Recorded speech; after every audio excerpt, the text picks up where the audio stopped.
Good day, brothers and sisters. It's your brother Rams here, and I'm coming back to you with some more heavy knowledge to impart on my black, brown, red, yellow, and my Caucasian brothers and sisters. And my topic is going to be a very interesting topic, and it'll involve some religion, and it'll also involve science, and it'll involve anthropology and archaeology, and I'll define what those terms mean because a lot of people get confused over that. And like I said, I'm going to use some religious quote also to give you a good idea about who is the original man. But before I get started, brothers and sisters, I want to talk about some black history first because I got to talk about black history because this is what we must teach our children. Because right now there's a lot of misinformation given to black folks or whatever on our history, because it's a very rich history, and unfortunately the people trying to tell the narrative about our history other than us have no clue whatsoever about our history. So right now I'd like to talk about a quick happening that happened this week. It's a beautiful thing for black folks. Brought tears to my eyes to see this. And that was they opened up a King Tut museum in Egypt. They opened up a King Tut museum in Egypt. And man, it's spectacular. People come from all over the world to see this about King Tut. But I got to pull your hat, my black and brown and red and yellow, and especially my Caucasian brothers, about King Tut. See, first and foremost, when you think of Egypt, you're misled, brothers and sisters. You're misled about Egypt. American education makes you think Egypt is some faraway place that is not associated with anything, and it's just a society of their own. That can be no further from the truth than Timbuktu. Egypt, if you go to your globe or map in school, you will see where Egypt is. Egypt is in Africa. Let me say this again. Egypt is in Africa. Just like Zimbabwe, just like Ghana, just like Nigeria. They are all countries of Africa, and all those countries are Africans. So an Egyptian is an African, but the deception that is preached and taught here in America makes you believe Egypt has nothing to do with your black self. How could it not be? Egypt is part of Africa, and Egyptians are African. So let's get that clear right away. So what are you saying, Brother Rams? Egyptian King Tut was a black man. Oh, wait a minute, Brother Ram, he's supposed to be kind of like an olive-colored skin. No, he's not. He's from the original man. He's black. And man, you should see the museum and the stuff that King Tut had buried in his tomb. Black man. The brother had a gold coffin. That's our people, ain't we beautiful? We style up everything. Our coffin is made of gold. To show your rich history, brothers and sisters. That's your history. King Tut, when you see King Tut, that's a black man. Study him so you can understand your story. They say it's a fabulous place. And brothers and sisters, if you get a chance to get to Egypt, go try to get there to see King Tut's, the King Tut Museum. Very, very important. And plus, I want to say something that's very, very important. And it relates to the geography of where Egypt is. Egypt is bordered to the south by Sudan. Well, brother, what's Sudan got to do with this, Brother Ram? Because Sudan isn't its original name. What do you mean it's not its original name? The Sudan was not called the Sudan. It was renamed by the Caucasian cartographers. A cartographer is someone who draws maps. Is someone who draws maps. And to the south of Egypt is Sudan. But the name of the place wasn't called Sudan. Brothers and sisters, it was called Nubia. You heard of Nubia? The Nubian empires? Well, Egypt and Nubia ruled the world at one time. They share a rich, rich history together. Let me give you an example. Some of the Egyptians became kings and queens of Nubia. Some of the Egyptians became kings and queens of Nubia, and vice versa. Some of the Nubians became kings and queens of Egypt. They're intermixed, brothers and sisters. Study your damn history instead of sitting here accepting everything. Look it up. Brother, you seem a little fired. I got to get fired up when it comes to our history, because that's the problem. We got to know our story so we can have a proper education of self. Your history, brothers and sisters, so deep, good Lord. I told you your great-grandchildren's great-grandchildren, if they started reading Black history today, they'd only wind up reading one page. That's how heavy this is. So don't you let them fool you into thinking some Egyptian is some different person than a regular African. He's an African too. Dark, not olive colored.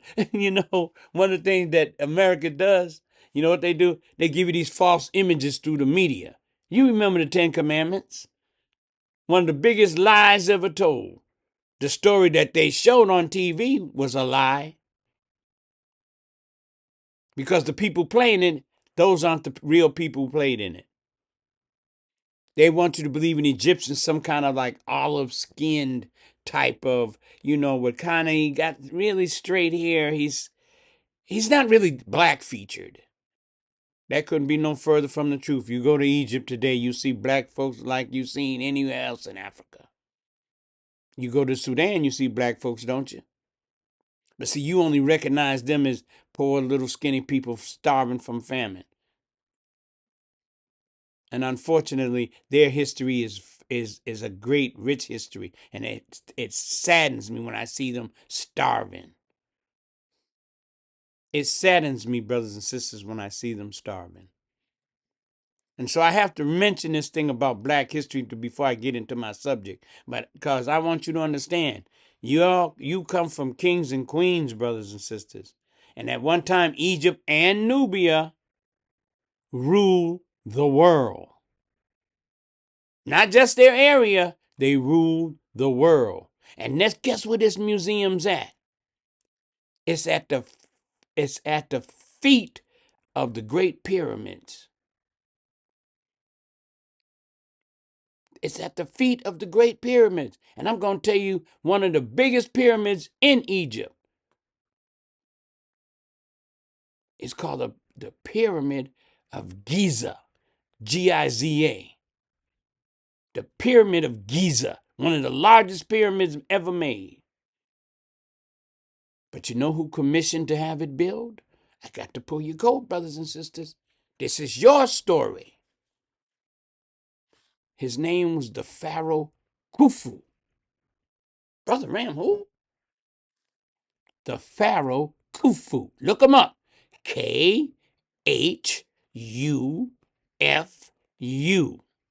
He had commissioned the Great Pyramid at Giza.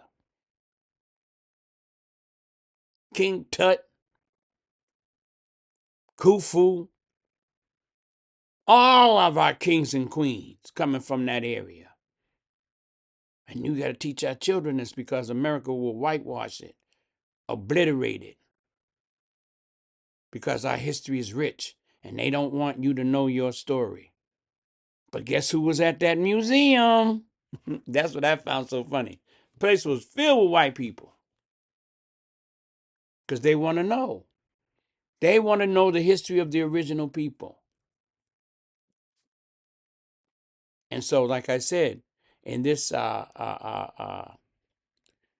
Pyramid of Giza was built, or was commissioned. He didn't build it himself, but he commissioned it to be built. The Great Pyramid of Giza, and it was built by the Pharaoh Khufu. And King Tutankhamun is a black man. But man, even if you can't get there, look up the virtual stuff that they have online. See, that's what I'm telling you, black man and woman. You can see all this stuff. You ain't got to have a whole lot of money. So y'all think, well, I don't have a lot of money, so I can't study none of this. That's a daggone lie. Take the time and teach your children, man. Because America's not going to teach them. They're not going to give them a proper education. They can't. They cannot give our children a proper education. And again, what's a proper education? It's an education that teaches you about self. And you can't blame my Caucasian brothers, really. You can't really blame them because they just got on the earth. And the other side of it is that they don't know enough. They don't know enough. So they can't teach you something they don't know. That's what the problem is. That's why you as black parents must learn for yourself and teach your children who King Tut is. He wasn't some strange olive-colored white man. No, he was a black man, an African. And like I said, you see in our style, boy, that brother had a gold coffin. But shows you the technology of our people. And one of the technologies of our people is how to mummify. How to mummify and preserve the body. That's science. That's chemistry. I told you, black man, you were doing math and science and politics and history and economics long before there was any thought of a Caucasian. And that's no disparagement on my Caucasian brothers. It's just the order in which you came. You were the last on the earth. Now, you can take that or let it alone, but I'm telling you the truth, brothers and sisters. You can take that or let it alone. So I had to get some black history in there because I'm always going to preach black history because we got to teach our children. We must teach our children this, brothers and sisters. But right now, I'm going to pivot a little bit and I'm going to talk about who is the original man. Who is the original man? Why is that important? Oh, I'm going to start off with a little religious piece, my brothers and sisters, to give you an understanding of this. But I got to lay the groundwork. I can't teach and don't lay the groundwork, brothers and sisters, because you get confused. And I don't want to add to your confusion. I want to make it so simple that even a fool will understand what I'm saying.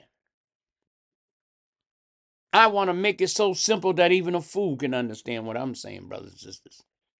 And that's for all my brothers and sisters, black, brown, red, yellow, white, because they need to understand the history of the original man. Now I'm going to start off with a religious piece, and it comes from the New Testament. It comes from the New Testament, my Bible readers. So go to the New Testament and look up Acts 17:26. Acts in the New Testament 17:26. But what does it say, Brother Rams? It says, God made all nations from one man. God made all nations from one man. So they would inherit the whole earth. God made all nations from one man so they can go and inherit the earth. Stop right there.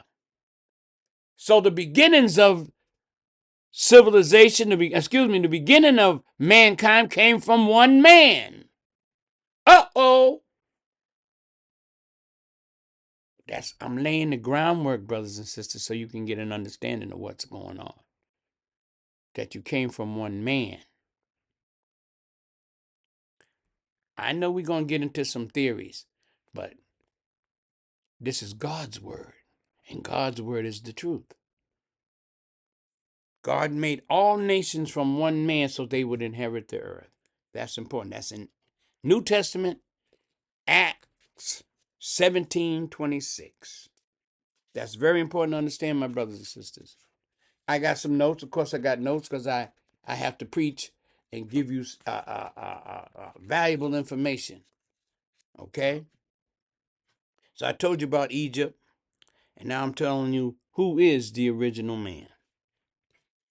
And when searching for the original man, there was a famous Caucasian. And see, now I'm saying this about my Caucasian brothers to let them know that this is verifiable, it's legitimate, because, like I said, sometimes my Caucasian brother, he's a skeptic when it comes to a man of color. He gets skeptical because he tells himself, first of all, he's only 3/5 of a human, and second of all, his knowledge is limited. But I beg your pardon, my Caucasian brothers.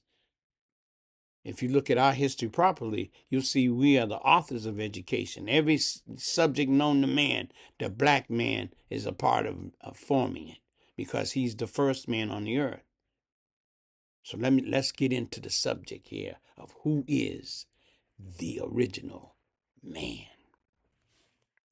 There was a famous Caucasian, and he was an archaeologist and an anthropologist. So these are terms: archaeologist, anthropologist. Brother, break it down. I'm going to tell you right now. Archaeology is the study of human history and prehistory by excavation of sites and the analysis of artifacts. It's the study of human history and prehistory through excavation of sites and analysis of artifacts. That's archaeology. The next word you'll hear is called anthropology. Remember, anything with ology, my brothers and sisters, means the study of. See, if you study the words of, sometimes they're big words, but if you break the word down, it can give you a meaning to what it means. And I'm going to show you that a little bit later. But brothers and sisters, this is anything ends with ology means the study of. So archaeology is the study of human history and prehistory. Anthropology now is the study of humankind, looking at what makes us human from our biological and cultural perspective through the lens of history, throughout the lens of history. Again, it's the study of humankind. Remember, ology, the study of anything. In this case, anthropology is the study of humankind, looking at what makes us human from our biological and cultural perspective throughout history. Archaeology, study of human history by excavating, looking at sites, looking at artifacts. That's important to understand. That's important to understand, my brothers and sisters. And then anthropology is the study of humankind. What makes us human? According to our biological and cultural perspective throughout history. So these are key words that you got to understand: archaeology and anthropology. Now I'm getting ready to talk about, like I said, a renowned Caucasian, and He's in your history books. But before I do that, I got to again lay some groundwork on some of the biology. Here comes science again. I got to put a little science in here so you can understand where I'm coming from. I'm an ex-teacher. Well, I don't say ex. I take that back, brothers and sisters. I'm not an ex-teacher. I keep teaching as long as I'm alive because you can't stop being a teacher because the thirst for knowledge is always there. So I'm feeding that thirst for knowledge to my people, all peoples, like I said, black, white, and everybody in between. Okay? But before we start again, I got to break some things down scientifically. Okay? There's this thing called taxonomy. Now, what's that, brother man? Taxonomy. A taxonomy is a way that we identify certain things. We identify certain things. And there is a pyramid. Now, this is what you got to visualize here, brothers, so you get the understanding of where your brother's at when it comes to classifying things in the world. Envision an upside down top. It's wide at the top. It's narrow at the bottom. It's wide at the top. It becomes narrow as you get to the bottom. What does that mean, brothers and sisters? It starts off with people and living things being in a general category, and then it gets very specific. Now, I'm going to give you the 7 levels of classification. Listen to your brother. The 7 levels of classification. The first level is called kingdom. That's at the very top. I'll give you some kingdoms now. This is the animal kingdom, the plant kingdom, the protists, the fungi, the monarins. Those are just to name a few. I think there's one more, but those are the top ones. The monarins, the protists, the fungi, animal, and plant. They're at the very top. So that's a broad topic. That's a broad category. So the first one is kingdom. So we say they're a plant. They're also an animal. So they come in under kingdom. But the second one now, it starts to get smaller. It starts to narrow down. It's called phylum. Phylum. First one is kingdom. The second one is phylum. Now remember, it's like a top, upside down top. It starts wide and it gets closer and more narrow as you get to the bottom because it gets more specific. It gets more specific. The second one was phylum. The third one now is called class. We have kingdom, phylum, class, order, kingdom, phylum, class, order, and now the next one is family. They're in that family. Whatever it is, they're in that family. The next one, which the next two are very, very important, my brothers. They're very, very important. They are the genus and species. Let me run it back down again, brothers and sisters. Top is what? Kingdom. Second one is phylum. The third one is class.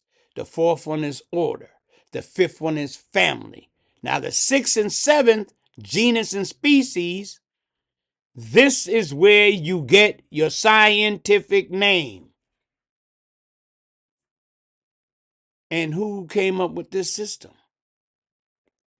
There was a gentleman who was he was a Swedish biologist, physician, and he was a botanist. He was a Swedish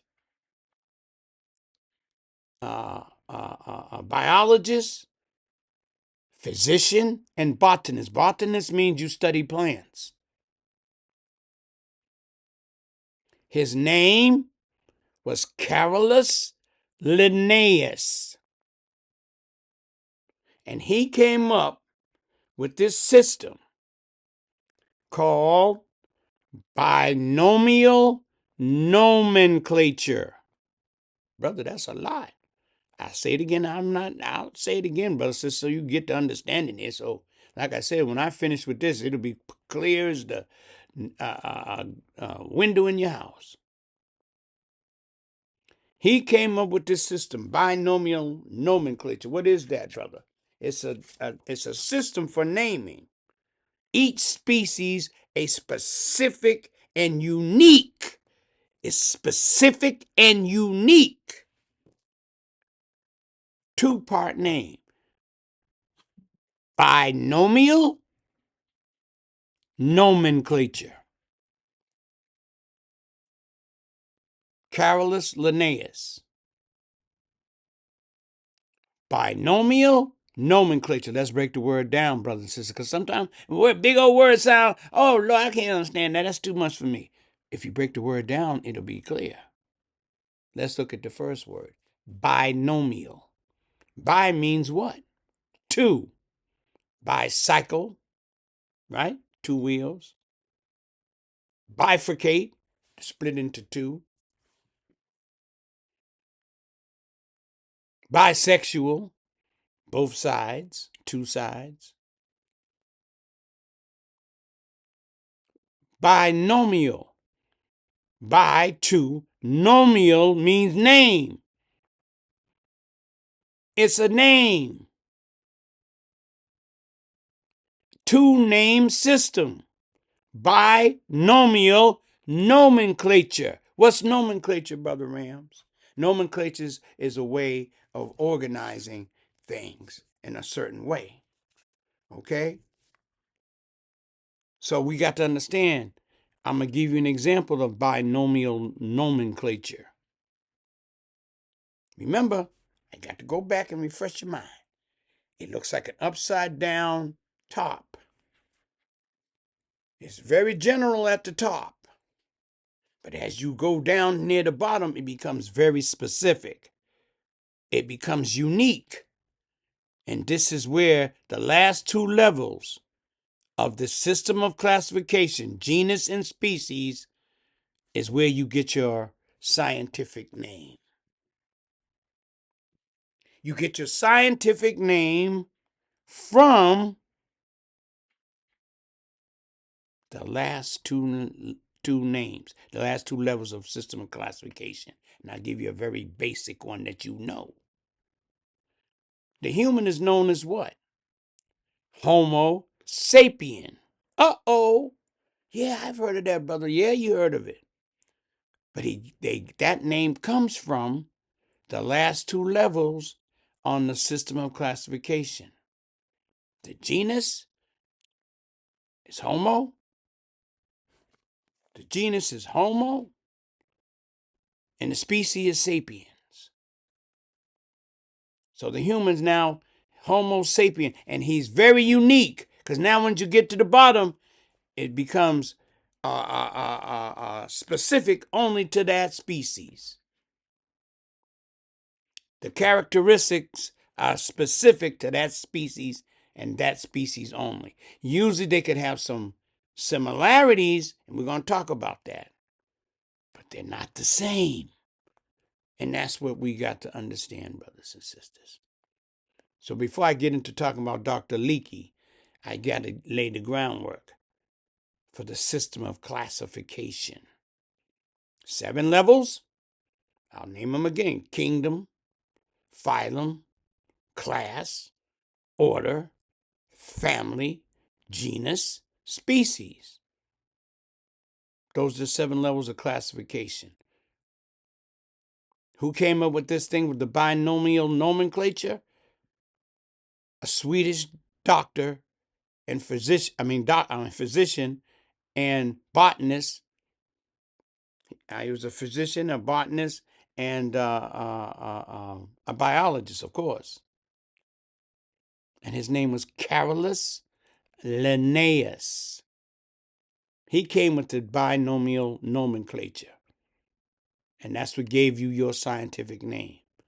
And that name is usually in Latin. The name is usually in Latin. So if you got a good command of Latin, you can really figure out what something is. So that's what I'm saying to you, brothers and sisters. So now we're going to turn our attention to Dr. Leakey.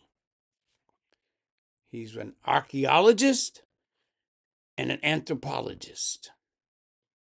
He's an archaeologist and an anthropologist, my brothers and sisters. Let me give you some background on our brother, Dr. Leakey.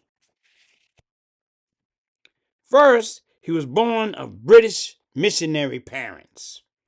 That means his parents come from Great Britain and they're doing missionary work. But guess where they were doing it at? In Africa. Uh-oh. They were doing their missionary work in Africa. His parents, Dr. Louis Leakey, his parents were doing missionary work in Africa.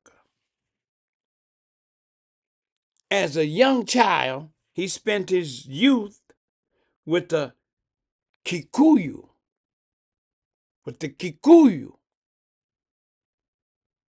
people of Kenya. He grew up with the Kikuyu people of Kenya. But his roots are Great Britain. I'm going to bring that up a little bit. He was an archaeologist and an anthropologist. In 1931, keep hold of the date, brothers and sisters. In 1931, he began his research in a country called Tanzania. Where's Tanzania, brother? It's in Africa. My Caucasian brothers, one of the leading archaeologists and anthropologists, world renowned. When he goes looking for the original man, where does he go?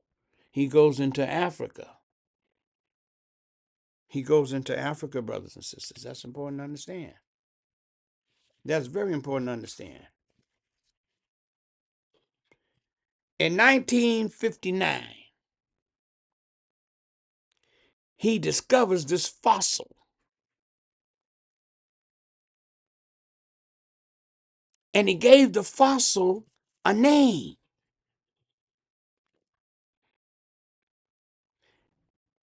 Before he gave it a name, he looked at it and it appeared to be about 1.7 million years old. Good God. Good God. He discovered this fossil. It was what is called a homonym.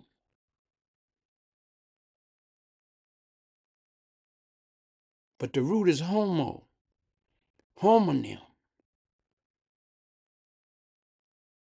A homonym. And a homonym, basically, they're saying is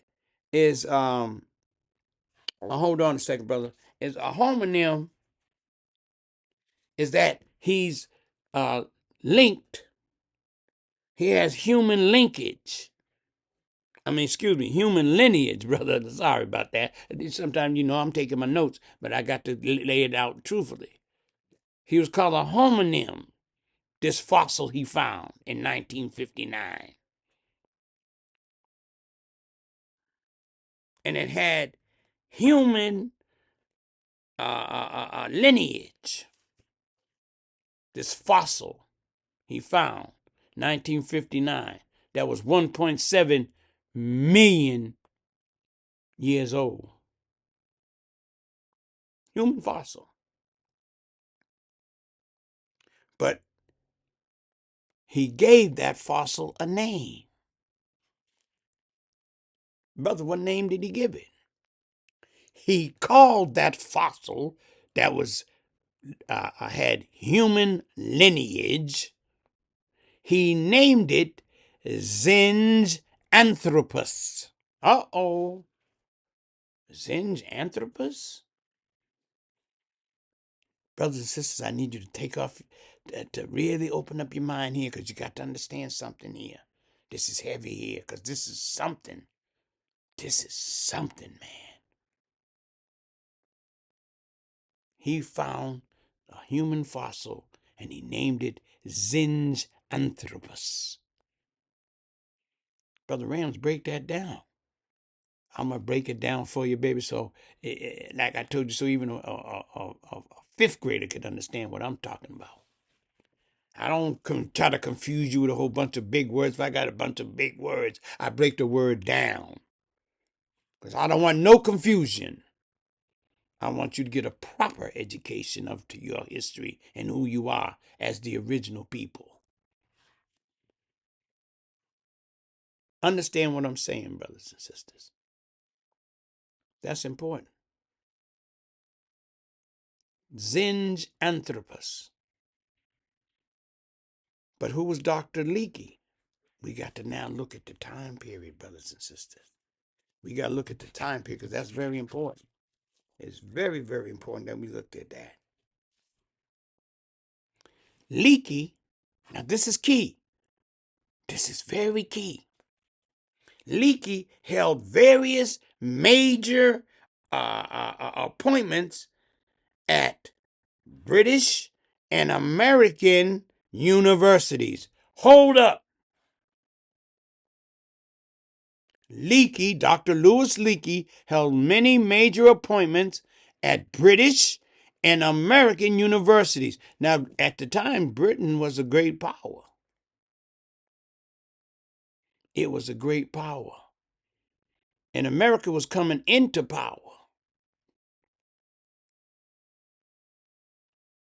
And so, unfortunately, what Leakey did was he thought the Zinjanthropus, get this is all tied into that.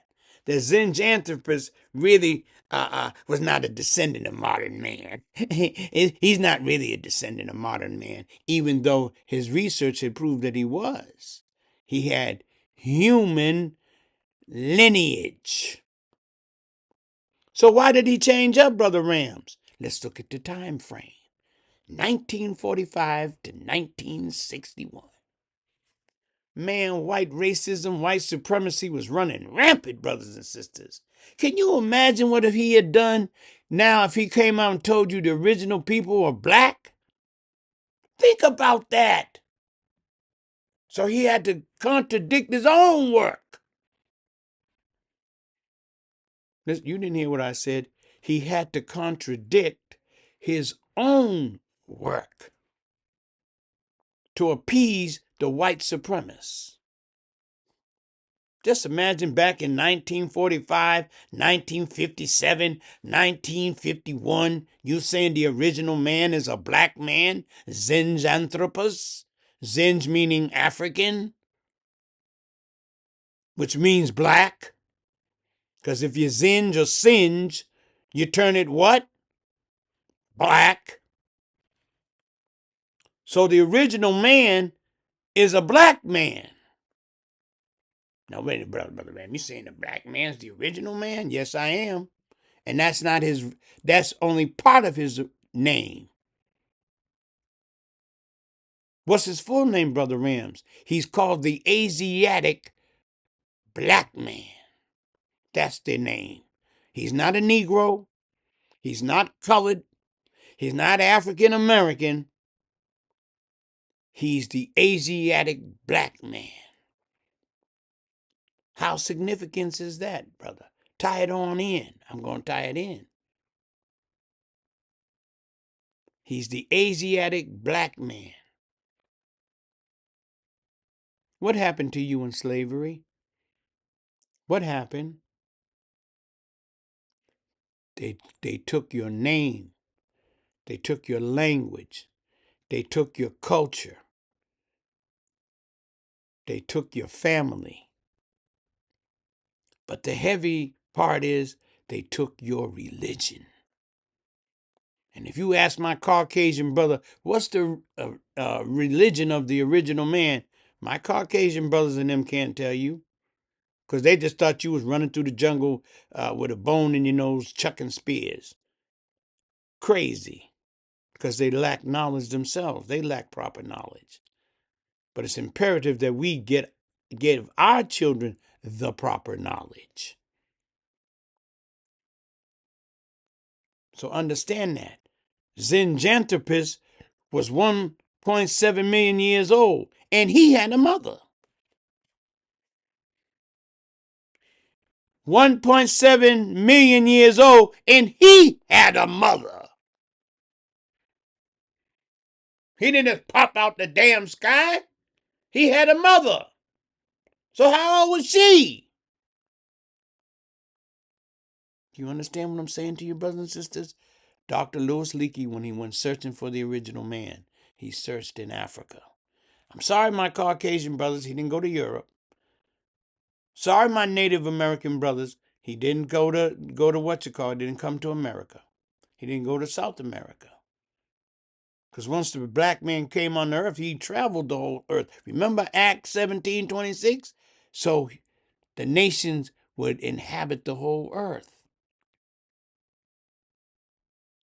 So the nations would inhabit the whole earth. That's what he made them. One man. That one man was Zinjanthropus. Black man. Now you can take what I said and let it alone, but the science bears me witness. He's the Asiatic black man. That's his proper name.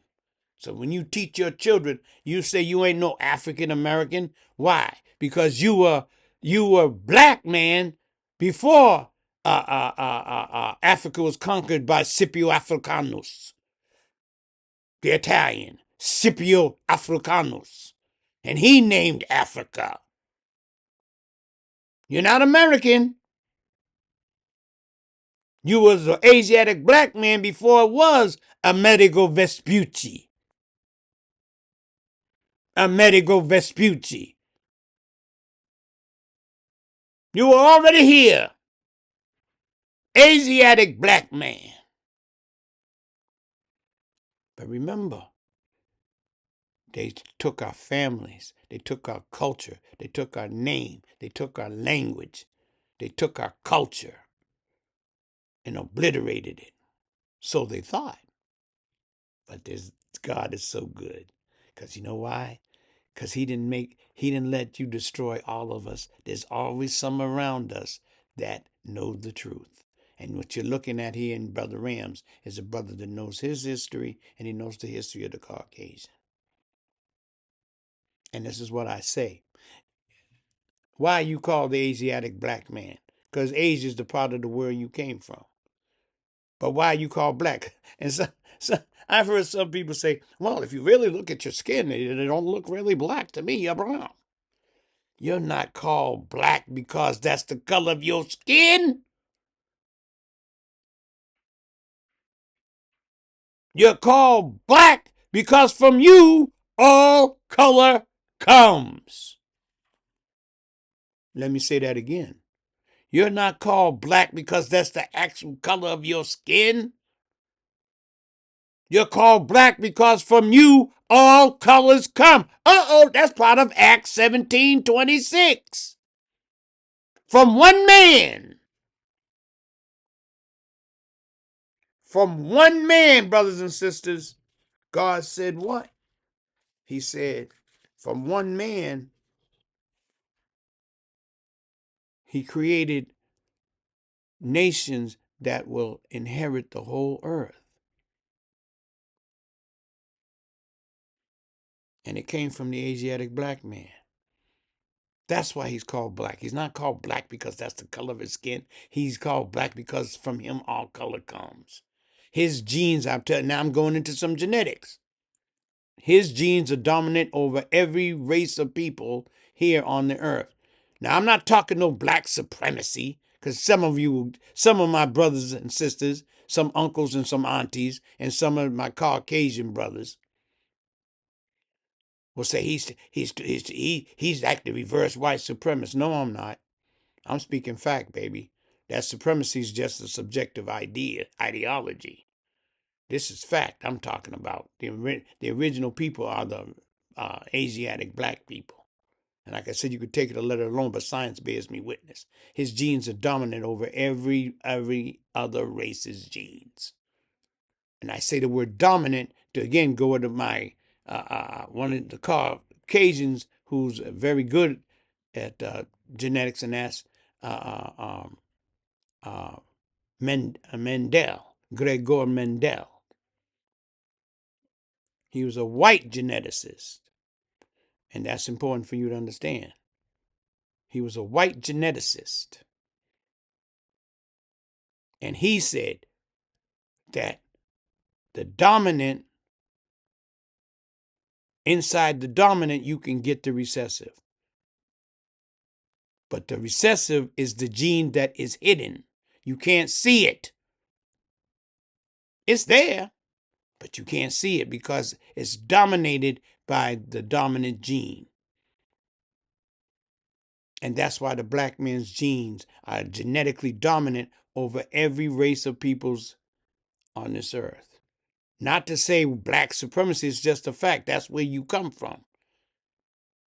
So, Brother Rams, are you saying that all humanity came from the original man? Yes, I am. Yes, I am. Again, you could take it or let it alone, but biology and genetic bears me witness. So you can dispute it all you want, but it doesn't hide the facts. And the fact of the matter is very simple. The black man is the original man. He's known as the Asiatic black man. That's his name. That's what he's called.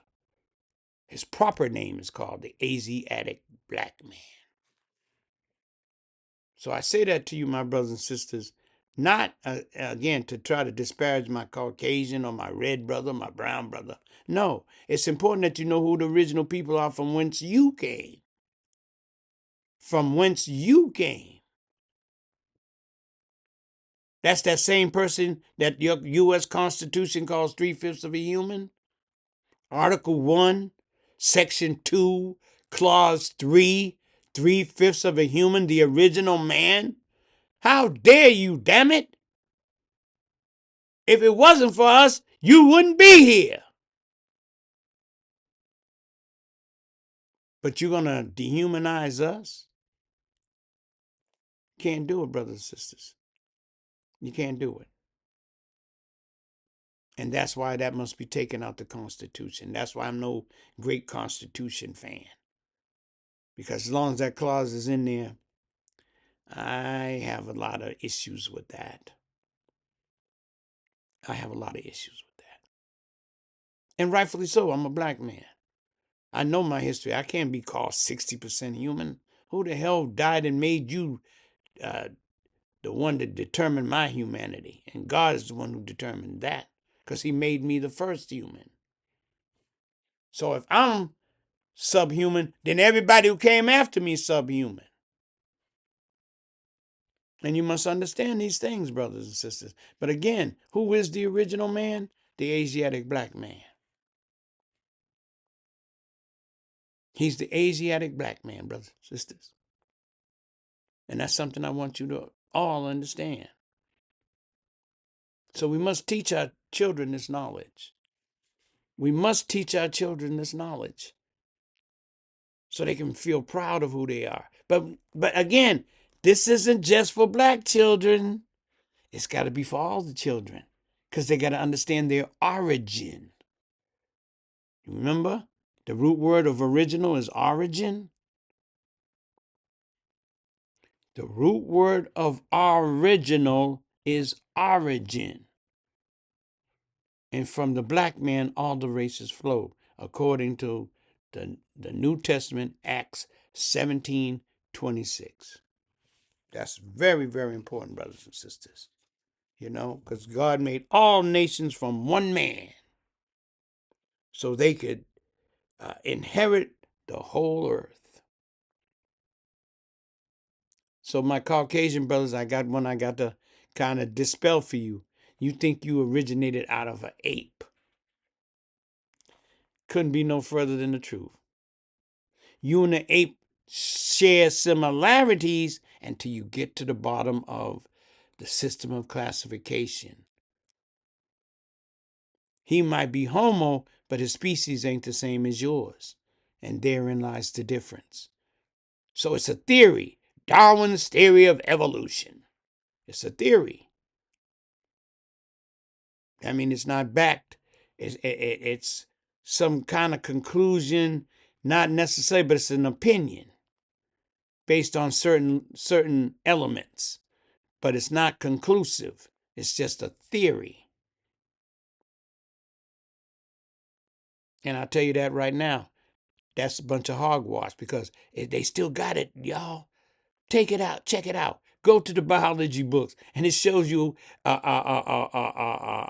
ape walking, and then it turns into a white man. Boy, they still got that foolishness in the books. Every time I see it, I just shake my head and say, good God Almighty, what are they teaching these poor children? What are they teaching these poor children? That they came from an ape. You ain't come from no damn ape. You came from a man. Who was the man? Zinjanthropus. Black man. But remember, white supremacy was, Leakey was in a quandary, brothers and sisters. You can't imagine the quandary if he came out and said, let me tell you all, white supremacists and white nationalists, that the original man is black. I named him Zinjanthropus. He's African. Can you imagine what the white power structure would have did to him? Remember, he holds all kind of major appointments at British and American universities. Had all kind of influence on magazines, everything, brothers and sisters.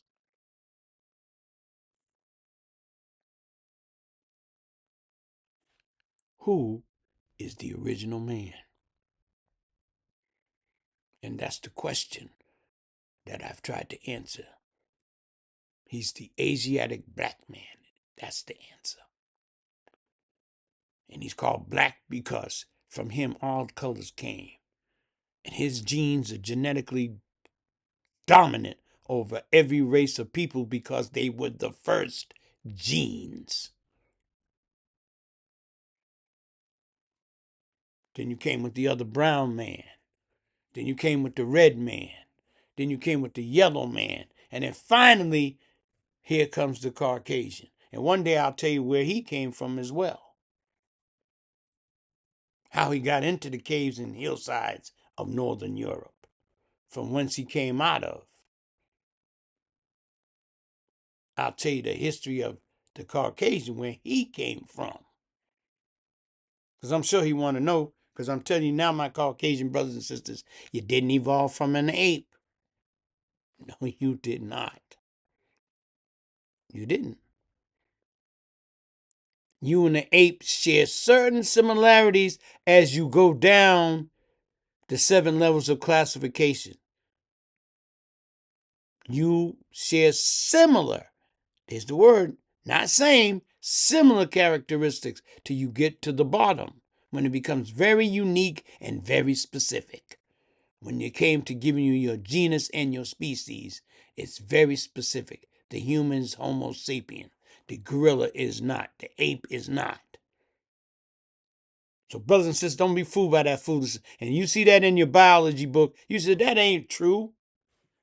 That's a theory by Darwin. But God's word disproves that. You didn't come from no ape. You don't see nowhere in the Holy Book saying you came from another animal. He created you as a human. So daggone it, don't be fooled with that foolishness. And that's why I'm here telling you this very day. I'm telling you this, brothers and sisters, it's important. It's very important that we learn this, that we're the original people. Not to say it in a bragging, haughty spirit, but said with the deepest humility, that here you are, you've tried to destroy the original people. You try to destroy the original people because you have a hatred for them. But you don't even understand why you have a hatred for them. You don't even understand why. So I just want to pivot just a teeny bit here because it is government shutdown, and it's really affecting the air traffic controllers. My heart bleeds for them. They got to find a way to make it meet, to make ends meet and make things work. I'm gonna tell you what I would do if I was the air traffic controllers. If you all don't want to negotiate and get this thing together, we're gonna call a wildcat strike. Nobody go to work today. Shut America down. Since they want everything shut down, let's shut it down. And let's see what happens then as we approach Thanksgiving. Everybody call in sick. And I guarantee you they'll come scurrying back to the bargaining table. But part of the reason why Mike Johnson don't want to come back, because now he'll have to swear in that woman, and they're going to require him to let out the Epstein files. That's the real reason why they shut down. They ain't been to work in over a month, but getting paid. Waste and fraud, abuse, getting paid, they ain't doing any work. SNAP programs.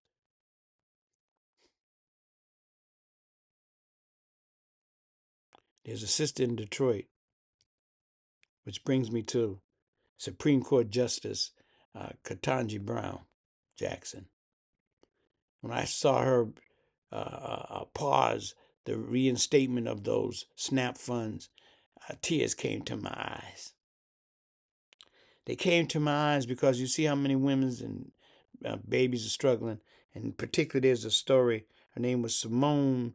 I think her name was Simone Wilkes, and she was out of Detroit.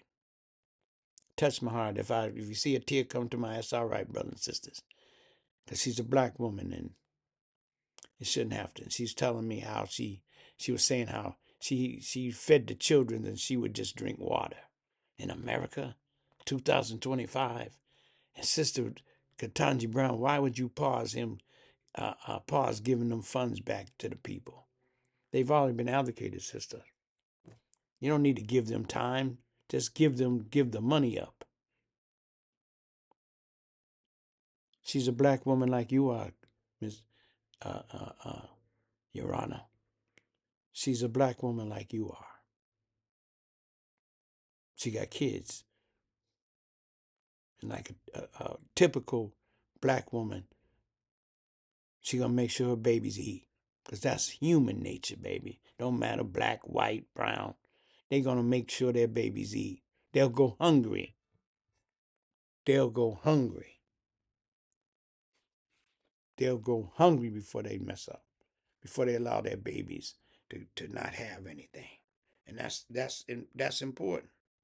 That's important to understand, brothers and sisters. It's important to understand. You know, it's important to understand because why would you see the babies hungry? Remember, sister, you was a sister before you was a judge. You were a black woman before you were a judge. And I don't see why you would help this administration delay the funds for these babies. So, brothers and sisters, like I said, we just need clearer heads here to come to negotiating table. But if I was the air traffic controllers, wildcat strike. One day, nobody go to work and shut it down. And tell them, we're not going to keep working for free. We're not. I got families, man. I got bills. I got mortgage. And you all still getting paid? What's wrong with that picture? Well, that's the law and all. Law?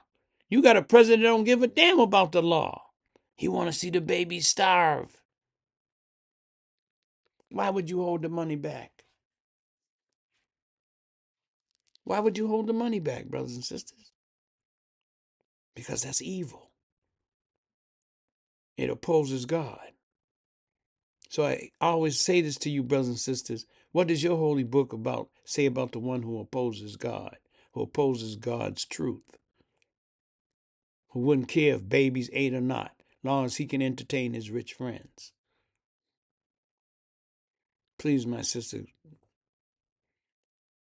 Your Honor, and I come to you respectfully and honorably.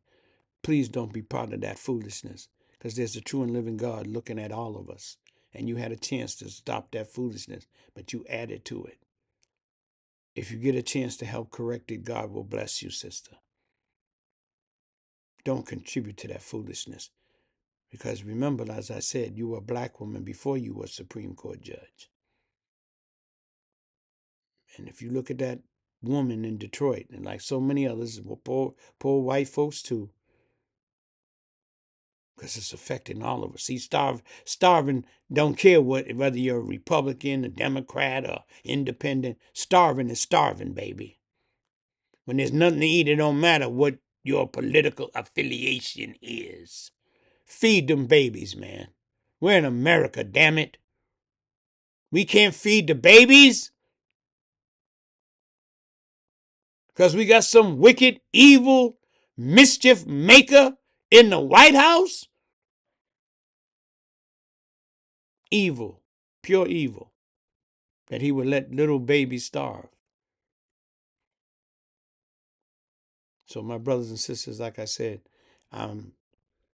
this fires me up, but I know there's a true and living God, and He's here. I see His wonder every single day.